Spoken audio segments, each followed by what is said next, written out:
Well, good morning. We are looking at Proverbs 23 this morning, and we're continuing in our 30-day study of these 30 sayings that the writer of Proverbs has given us here. And we're on saying number 6. And saying number 6 is going to cover actually 3 verses in verses 1 through 3 in Proverbs 23. He says, "When you sit down to eat with a ruler, observe carefully what is before you, and put a knife to your throat if you are given to appetite. Do not desire his delicacies, for they are deceptive food."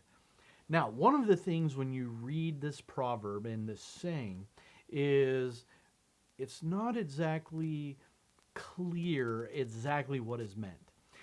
That doesn't mean we can't learn from it. So there are really kind of two main strains of thought in which we can learn really both of those things from this one proverb, from this one overall saying. And one is against gluttony, and the other one is about being alert or not being gullible. So let's look at those two aspects and kind of put it in context of what he's saying here. So the first one is regarding gluttony. So he says, when you sit down to eat with a ruler, observe carefully what is before you and put a knife to your throat if you are given to appetite. And so the idea here is perhaps you've come and you're sitting down and you're almost interviewing, so to speak. And the king or the ruler wants to know something about you, wants to know and observe with his eyes what kind of a person you are regarding your appetites.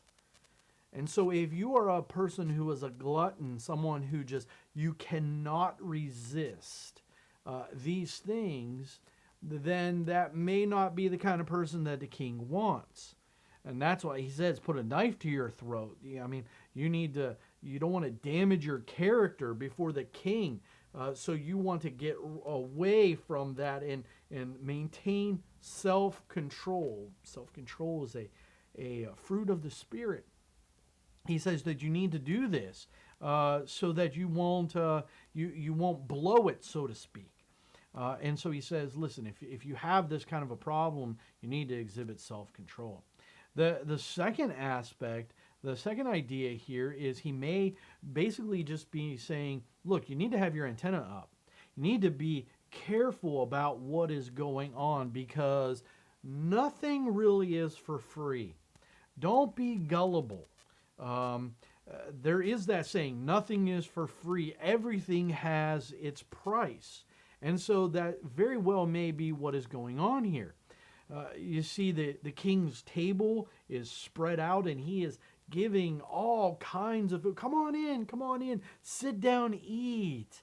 And as you're eating and enjoying all this incredible food and having a wonderful time, and they're just fawning all over you and giving everything that you want. Now you are in the king's pocket. You owe him something because of what he has done.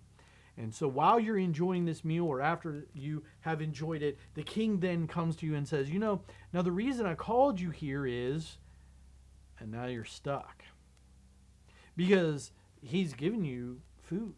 He's given you this scrumptious meal, and he has scratched your back, and now it's your turn to scratch his.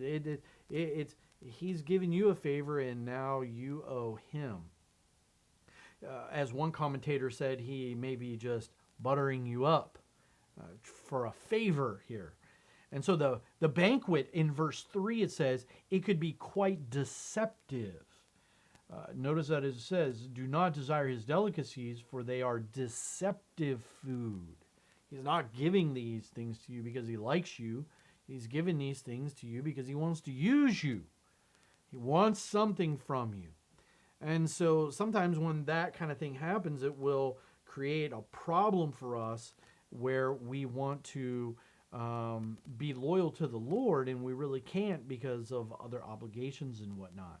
So here we want to really remain loyal to the Lord. We want to be faithful to him. We want to have our antenna up. We want to make sure that we're being wise and that we, before the Lord, are going to be able to glorify him, remaining loyal, remaining under self-control, and just being able to have a good testimony for him and be faithful to him. So however we take this, combine it or separate those two, it teaches us these things just to really be aware of what's going on and not to be taken advantage of, and to exhibit self-control in all things. Well, I hope this is an encouragement to you. We look forward to the next time where we consider the 7th saying as we move along. May the Lord richly bless you this day.